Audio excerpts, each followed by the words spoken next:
नमस्कार दोस्तों, आज के इस भाग में हम बात करेंगे अनार या दालिम बगीचे से जुड़े दो प्रमुख कीटों के बारे में। पहला है पिन होल बोरर और दूसरा तना छेदक इल्ली यानी खोड़ पोखरनारी अड़ी। तो इस वीडियो में हम जानेंगे किस तरह से ये दोनों कीट बगीचे में नुकसान करते हैं, कौन सी दवाइयाँ इसमें सिफारिश की हुई है, उनमें खर्चा कितना आता है और इसका प्रबंधन कैसे करना है। शुरुआत करने से पहले स्वागत है आपका खेती उद्योग चैनल में। पिन होल बोरर ये कीट अनार के पेड़ों के तने में बहुत सारे छोटे छोटे छेद बनाते हैं और तने के भीतर टनल्स बना के इसमें ये नुकसान करते हैं। आकार में ये कीट बहुत ही छोटी होती है, सिर्फ 1 से 2 मिलीमीटर, लेकिन अनार के बगीचे के लिए ये बहुत ही घातक साबित हो सकती है। जहाँ पे ये कीट का संक्रमण होता है वहाँ पे विभिन्न प्रकार की फफूंद भी अपना अस्तित्व बनाना शुरू कर देती है। इसमें से एक महत्वपूर्ण फफूंद का नाम है फ्यूजेरियम युवालेसिया। ये फफूंद इस कीट का मुख्य भोजन स्रोत है, तो ये कीट इस फफूंद के साथ एक सहजीवी संबंध बना लेता है। पिन होल बोरर तो नुकसान करता ही है, लेकिन इसके साथ में ये जो फ्यूजेरियम युवासेलिया नाम की फफूंद बढ़ती है, ये पेड़ों के मुरझाने से जुड़ा एक मुख्य कारण है। इसी को हम उकटा या मर रोग के नाम से जानते हैं। तो इस तरह से ये कीट अनार या दालिम्ब बगीचे से आने वाले उकटा या मर रोग के संक्रमण के लिए भी एक प्रमुख कारक बन सकती है। अब बात करते हैं दूसरे कीट की, स्टेम बोरर मतलब तना छेदक इल्लियाँ। इस कीट की जो इल्लियाँ है वो पेड़ के तने को छेद के उसके अंदर चली जाती है। ऐसे पेड़ के तने के आसपास आपको अक्सर लकड़ी का भूसा निकला हुआ दिखाई देता है। तना छेदक इल्लियों की कुछ प्रजातियां ऐसे भी है जो तने के अंदर घुस के नुकसान तो करती रहती है, लेकिन उसका भूसा आपको बाहर नहीं मिलेगा। ऐसे में ये कीट का संक्रमण भी पहचानना नामुमकिन है। कभी कभी ये इल्लियाँ पेड़ की ऊपर की टहनियों के द्वारा पेड़ के भीतर प्रवेश करती है और बाद में ये पूरी टहनी सूख के मुरझा जाती है। दिन के समय इसके मुर्ग या पतंग तने की छाल के नीचे छुपे रहते हैं। दिसंबर से अप्रैल तक इसकी इल्लियाँ तने के भीतर रह के तने को खाती रहती है। इसके बाद इल्लियाँ कोश अवस्था में चली जाती है और इल्लियों का रूपांतर मृग या पतंगों में होता है। मई महीने के आखिरी हफ्ते से जून के पहले 2 हफ्तों में, जिस समय बारिश के मौसम की शुरुआत होती है, ऐसे समय इसके मृग तने को भीतर से छेद के बाहर निकलते हैं और पेड़ की छाल के नीचे छुपे रहते हैं और बाद में ऐसे ही किसी और पेड़ की छाल के नीचे ये अंडे देता है। 1 या 2 हफ्ते में इन अंडों से इल्लियाँ बाहर निकलती है और तने के भीतर घुस जाती है। यहीं से असली परेशानी शुरू हो जाती है। इस बात को हमेशा ध्यान में रखिए, इनकी इल्लियाँ एक बार आपके पेड़ के तने के अंदर घुस गई, उसके बाद आप इस कीट को किसी भी तरह से कंट्रोल नहीं कर सकते। चाहे आप किसी भी दवाई की ड्रेंचिंग करें या तने के ऊपर दवाई से स्प्रे करें, इससे शायद ही आपको कोई अच्छे परिणाम मिलेंगे। इस बात को मैं फिर से दोहराना चाहूँगा ताकि आप इसे बिल्कुल भी हल्के में मत लें। एक बार इसकी इल्लियाँ पेड़ के तने के अंदर घुस गई, उसके बाद आप इस कीट को किसी भी तरह से कंट्रोल नहीं कर सकते, क्योंकि आपको पता ही नहीं चलेगा कि इल्लियाँ अंदर घुस गई है। और जब तक आपको इसके संक्रमण के लक्षण दिखाई देना शुरू हो जाते हैं, ये इल्लियाँ तने के भीतर अपना काम कर चुकी होती है और आपका नुकसान हो चुका होता है।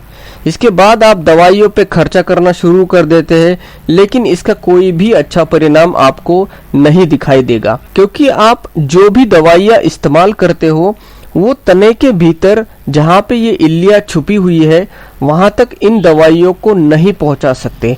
चाहे आप स्प्रे पंप, ट्रैक्टर चलित ब्लोअर, HTP या अन्य कोई भी आधुनिक मशीनरी से छिड़काव करें या फिर पूरे तने को दवाई से नहला दो, इन दवाइयों के रिजल्ट आपको मिलना नामुमकिन हो जाता है। लेकिन कहते हैं ना, समय बड़ा बलवान होता है और साल में एक बार आपको ऐसा मौका जरूर मिलता है जहां पे आप इन दवाइयों के इस्तेमाल से इन कीटों के अंडों को इल्लियाँ बाहर निकलने से पहले खत्म कर सकते हैं। अंडे ही खत्म हो जाएंगे तो इल्लियाँ पैदा ही नहीं होगी, ना रहेगा बांस, ना बजेगी बांसुरी।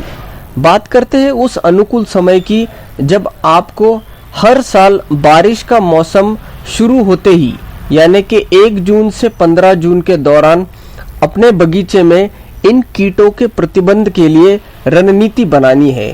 देखते हैं इसमें आपको क्या क्या करना है। अगर आपके बगीचे में कोई पुराने लकड़ी के ढेर पड़े हुए हैं तो उसे आपको बारिश आने से पहले बगीचे से दूर हटाना है, ताकि उसमें अगर इन कीटों का संक्रमण पहले से मौजूद है तो ये कीट बगीचे में फैल के बाकी पेड़ों पे अंडे ना दें।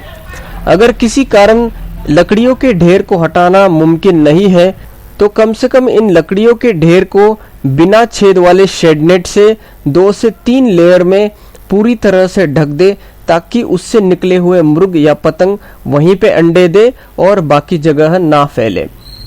इसके अलावा जो बगीचे 4 से 5 साल पुराने हो चुके हैं, ऐसे बगीचों में पेड़ों की मुख्य तने की पुरानी छाल को निकाल दीजिए, ताकि इन कीटों के मुर्ग या पतंगों को छिपने की जगह ही ना मिले। और जब आप दवा का स्प्रे करेंगे तो उसके आपको बहुत ही अच्छे परिणाम दिखाई देंगे।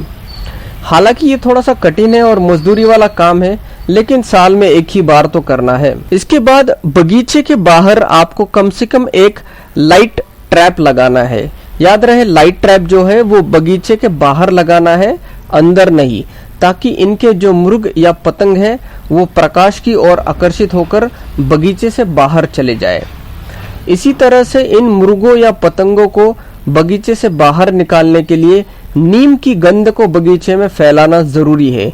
नीम की गंध बगीचे में फैलाने का सबसे आसान तरीका है, पूरे बगीचे में आपको नीम ऑयल या फिर नीम करंज ऑयल का शाम के या रात के समय में छिड़काव करना है।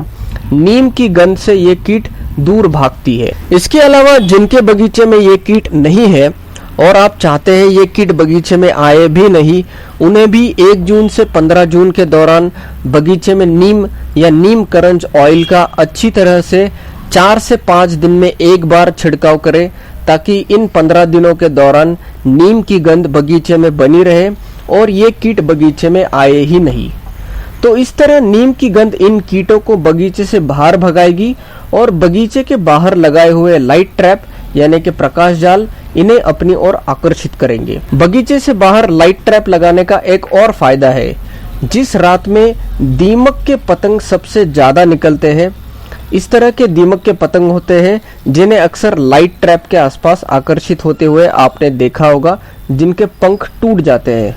तो जिस रात में दीमक के पतंग सबसे ज्यादा निकलते हैं, उसी रात को ये तना छेदक कीटों के मुर्ग या पतंग भी सबसे ज्यादा मात्रा में बाहर निकलते हैं अंडे देने के लिए। ठीक उसकी अगली रात को ही आपको ये जो पेड़ के मुख्य तने हैं उन्हें नीचे से लेकर जितना हो सके ऊपर तक कीटनाशक से अच्छी तरह से धोना है। कैसे करेंगे आप इसको? तो इसके ऊपर आप स्प्रे यानी कि छिड़काव कर सकते हैं, जो सबसे आसान तरीका है, या फिर इस तरह अच्छी तरह से इसको आपको दवाइयों से नहला देना है। तनों के यानी मुख्य खोड के ऊपर स्प्रे करने के साथ साथ पेड़ के नीचे भी इसकी ड्रेंचिंग करनी है, ताकि अगर नीचे जड़ों में इन कीटों का संक्रमण हुआ है तो वहां भी इसे हम कंट्रोल कर सकें। ठीक उसकी अगली रात को स्प्रे या छिड़काव करने का काम आपको रात के समय में ही करना है, क्योंकि पेड़ों की छाल में छुपे हुए मुर्ग यानी कि पतंग रात में ही बाहर निकलते हैं अंडे देने के लिए, तो ऐसे समय इनको अच्छी तरह से कंट्रोल किया जा सकता है। यहाँ पे जो भी दवाइयाँ हम बताने जा रहे हैं, ये दवाइयाँ हमारे पास उपलब्ध है। इसके अलावा किसी भी प्रकार की खेती से जुड़े सभी प्रकार के संसाधन आप घर बैठे इस व्हाट्सएप नंबर पे ऑर्डर कर सकते हैं। हम एक किसानों द्वारा निर्मित कंपनी है और मार्केट में कोई भी अन्य ऑनलाइन प्लेटफॉर्म के मुकाबले में इन सभी संसाधनों की कीमतें हमारे पास काफी किफायती होती है, तो इस सुविधा का आप जरूर उपयोग करें। अब देखते हैं छिड़काव या स्प्रे के लिए कौन सी दवाइयों का आप इस्तेमाल कर सकते हो। तो हम बात कर रहे थे छिड़काव या स्प्रे के लिए कौन सी दवाइयाँ इस्तेमाल करनी है। सबसे पहले आपको स्प्रे करना है अली का आधा मिली प्रति लीटर, और उसमें आपको मिलाना है टिल्ट 2 मिली प्रति लीटर की मात्रा से, और साथ में अच्छे क्वालिटी का स्टिकर। उसके 4 दिन बाद आपको दूसरा स्प्रे करना है सोलोमॉन आधा मिली प्रति लीटर की मात्रा में और स्टिकर। फिर उसके 4 दिन बाद आपको तीसरा स्प्रे करना है एविसेंट 24 ग्राम 200 लीटर पानी के लिए और स्टिकर। और लास्ट में 4 दिन बाद आपको चौथा स्प्रे करना है लसेंटा 40 ग्राम 200 लीटर पानी के लिए और स्टिकर। इसमें खर्चा कितना आता है 200 लीटर पानी के हिसाब से देखते हैं। अलीका 80 मिली 260 रुपये, टिल्ट 500 मिली 800 रुपये, सोलोमॉन 100 मिली 350 रुपये, एविसेंट 24 ग्राम 850 रुपये, लसेंटा 40 ग्राम 550 रुपये और एक अच्छे क्वालिटी का स्टिकर लगभग 500 रुपये। तो कुल मिला के 200 लीटर पानी के हिसाब से इस पूरे शेड्यूल का खर्चा आता है 3500 रुपये के आसपास तक। इन दवाइयों के अलावा भी और कुछ दवाइयों के विकल्प मैं यहाँ पे आपको दे रहा हूँ, इनका भी आप इस्तेमाल कर सकते हो आपके बजट के हिसाब से। इसमें शामिल है क्लोरोपाइरिफॉस 50%, इसे आपको लेना है 2 मिली प्रति लीटर की मात्रा में, जो मार्केट में हमला, कैनॉन या कोरोंडा आदि नामों से मिलता है। इसके अलावा मार्कर आधा मिली प्रति लीटर, एम्प्लीगो आधा मिली प्रति लीटर या फिर ट्रेसर आधा मिली प्रति लीटर, इनका भी आप छिड़काव के लिए उपयोग कर सकते हैं। ध्यान रखें जो भी दवा आप ले रहे हो वो इल्ली नाशक के साथ अंडे नाशक भी होनी चाहिए। हर एक दवा जो इल्ली के ऊपर काम करती है जरूरी नहीं है कि अंडों को भी मारने में सक्षम हो। तो दवाइयों का चुनाव करते वक्त दवा अंडे नाशक हो, इसका भी ध्यान रखना जरूरी है। तो इस तरह से कुल मिला के 4 छिड़काव करने हैं, हर 4 दिन के बाद एक। छिड़काव का सही समय है रात में 1 जून से लेके 15 जून तक। ये जो समय है ये सबसे महत्वपूर्ण समय है इन कीटों और उनके अंडों को मारने का। अगर ये समय आपने गवा दिया तो इसके बाद इन कीटों की रोकथाम करना बहुत ही मुश्किल हो जाता है। रासायनिक कीटनाशक के अलावा आप जीवाणु कीटनाशक का भी यहाँ पे इस्तेमाल कर सकते हो। इसमें आप ले सकते हैं बिवेरिया 5 ग्राम प्रति लीटर और इसके साथ में आपको मिलाना है मेट्राइज्म 5 ग्राम प्रति लीटर। बारिश के मौसम में ये जीवाणु कीटनाशक बहुत ही अच्छे परिणाम आपको दे सकते हैं। ये जीवाणु आपको पाउडर और लिक्विड दोनों पैकिंग में मिल जाता है। इसमें खर्चा कितना आता है 200 लीटर पानी के हिसाब से देखते हैं। बिवेरिया और मेट्राइज्म 1 किलो या 1 लीटर, इसकी कीमत 500 रुपए के आसपास होती है। तो कुल मिला के 200 लीटर पानी की मात्रा के लिए इस छिड़काव का खर्चा आता है 1000 रुपए के आसपास। इसके अलावा पूरे साल में जब कभी भी बगीचे में इन तना छेदक इल्ली के लक्षण दिखाई देते हैं, जैसे कि लकड़ी से भूसा बाहर आना, तो उस जगह पे आप एसाटाफ 2 ग्राम प्रति लीटर या फिर सोलोमॉन आधा मिली प्रति लीटर, इनमें से कोई भी एक दवा इंजेक्शन सिरिंज की मदद से छेद के अंदर पहुंचा सकते हैं ताकि अंदर मौजूद इल्ली मर सके। इसके लिए नुआन नाम की दवाई भी अच्छे से काम करती है, लेकिन अब वो बंद हो चुकी है।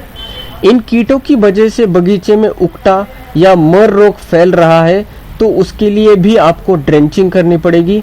ड्रेंचिंग कब, कैसे और कौन सी करनी है, इस विषय पे विस्तार से अलग से वीडियो बनाया है, डिस्क्रिप्शन बॉक्स में उसका लिंक दिया हुआ है, उसे आप जरूर देखें।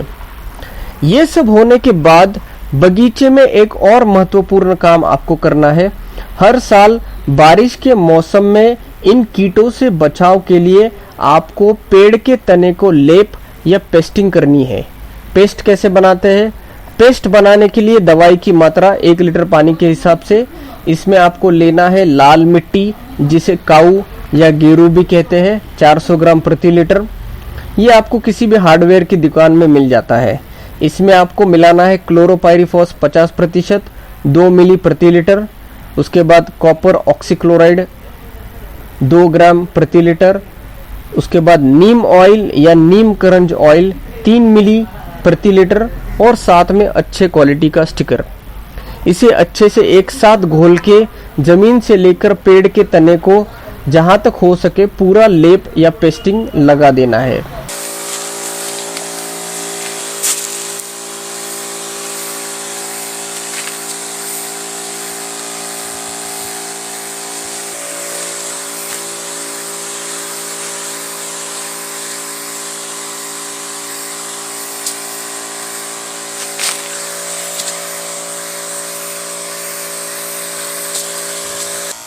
ज़रूरत पड़ने पर हमारी व्हाट्सएप सुविधा का ज़रूर लाभ लें और अपने सामान ऑर्डर करें।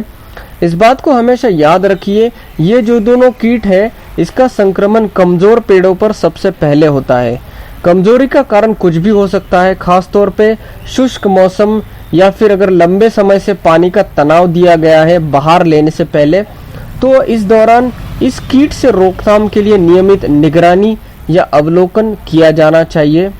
कभी कभी पौधों में सूत्रकृमि या फफूंद का संक्रमण हो जाता है। इसकी वजह से या इसके अलावा भी अन्य कारणों से पेड़ों में पोषक तत्वों की कमी हो जाती है, उस वजह से भी पेड़ कमजोर पड़ जाते हैं। ऐसे पेड़ों पे ये कीट नुकसान करना शुरू कर देती है। इसीलिए कीटों के प्रबंधन के साथ साथ पौधे को मजबूत बनाने के लिए पोषक तत्वों और पानी की नियमित आपूर्ति करना भी उतना ही जरूरी है। दोस्तों, आशा है आज की जानकारी आपको पसंद आई हो। मिलते हैं जल्द ही एक और नई जानकारी के साथ। धन्यवाद।